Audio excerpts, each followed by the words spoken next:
Hi guys, it's Simon from Tech My Life Video, and this is my top 5 for iOS 8. Now I probably could have made it a top 8, but hey look, I did a top 5 video for Yosemite, so I thought I'd do a top 5 here. There's plenty of exciting features. In fact, it's actually a top 5 plus 1. And the reason why is that number 6 is going to be health, or health kit. I'm not going to talk about that too much in this video, but basically that's what we were talking about in the lead up in past videos. Basically it's going to be able to track a lot of health information, and there's going to be lots that can be done with that information. But that's kind of needs to be fleshed out a little bit in terms of time, so I'm not going to mention that too much here. So we'll move on. So let's look at my top 5. And number 5 is notifications. Now, the change with notifications is basically when a notification comes in at the top of the screen, you're going to be able to respond right there at the top of the screen. So if somebody sends you a text message, you're going to be able to pull down and reply and send that message straight off.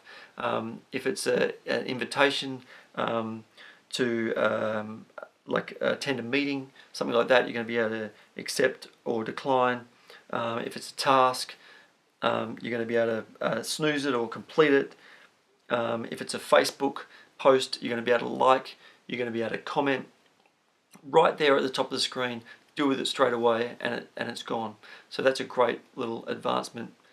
It's probably been available on Android, but who cares? So number 4 is messages. Now there's been a lot of updates with messages. I mean, now you're going to be able to actually have not only your iMessages appear on your iPhone and your Mac, but also text messages, which wouldn't normally appear over there. It's now going to all sync up beautifully. But now you can also record audio and video messages. So within the app, you can just tap a button, record a little audio message if you want to send somebody a little greeting, and send that message in your message stream.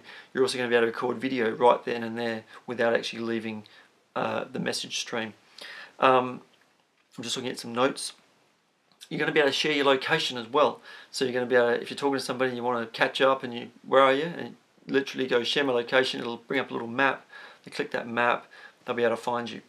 The other one is that I think is really cool is attachments. So you're going to have attachment view where you can click on say a photo that's in the stream, and it'll bring up all the photos that have been sent in that conversation in a little kind of tile kind of layout.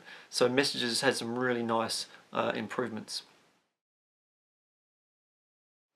So number 3 is photos. They've added some changes to the filtering process where you're going to be able to filter photos by just using a kind of a slide bar. You're going to be able to compare back to the original to see what the original photo looked like. You're going to be able to flick back and forth. I think these changes to photo are also coming to Mac, and it's interesting that on Mac they've called it Photo rather than iPhoto. So I'm interested to see what happens there.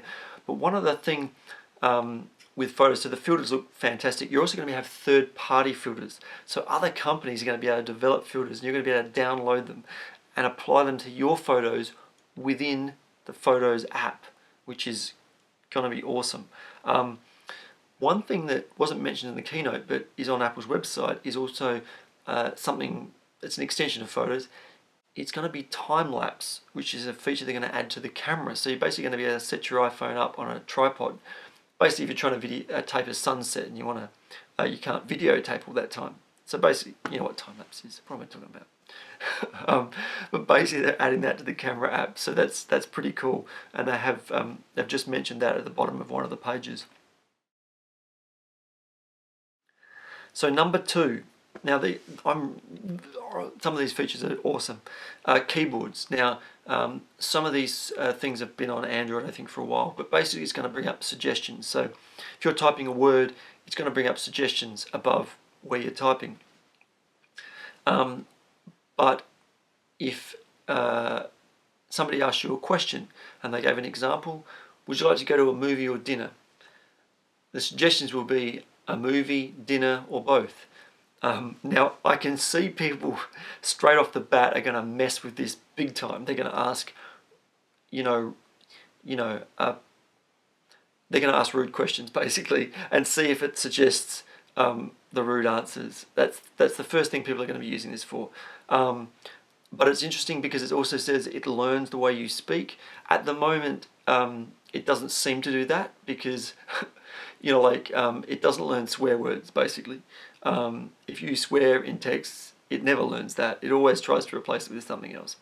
But I'm interested to see, because if you use slang terms, it's meant to learn those kind of responses. And if you're the kind of person who responds in a very slang language, it will actually learn those kind of things that you might want to respond with. The other one is third-party keyboards. So Swipe, where you can drag across the letters to do words, that's now going to be available, and other keyboards as well, to download to your phone. So some more customization going on, which is interesting. And number one, the last one, is family sharing. Now this is very exciting as far as I'm concerned. I've got a family, obviously, kind of.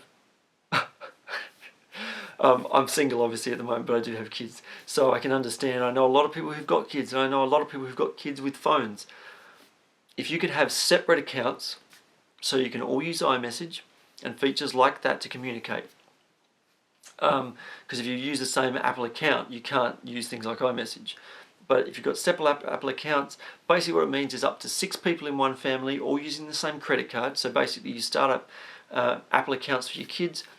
You put your credit card on their account as the payment method, and it can be kids. It can actually be young kids as well. There used to be a restriction, you had to be 13. Now you can actually be younger than 13 and have an Apple account. And basically what it means is, if you buy a song, everybody who has an account that's linked to that credit card can download that same song. It's almost like having one account. And basically it also means that if your kid wants to buy an app, you'll get a little notification on your phone saying, do you want to give them permission to download this app? It costs 99 cents, yes or no. So there's some really great features there. I will go into these things in more detail in other videos, but that's my top 5. There's a lot of exciting things coming.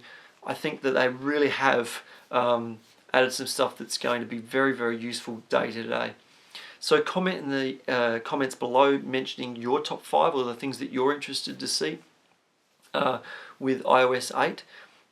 Please like the video and please subscribe to the channel. Check me out on Facebook. It's Tech My Life Video on Facebook, so please like the page there as well.